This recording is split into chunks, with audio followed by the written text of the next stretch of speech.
the technical leadership of the JFF is pointing to the improved qualifications and elevation of local coaches to every level of the sport in Jamaica, implying that this dynamic should translate into Jamaica producing better quality young footballers for the future.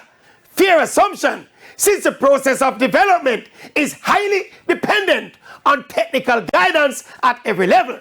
But again though, this is just one of many basic fundamentals necessary for football development, and it remains befuddling why Jamaica continues to struggle to produce and maintain simply proper football surfaces. And we're not talking about every surface to look like Wembley Stadium in London, but even one or two or three world-class surfaces.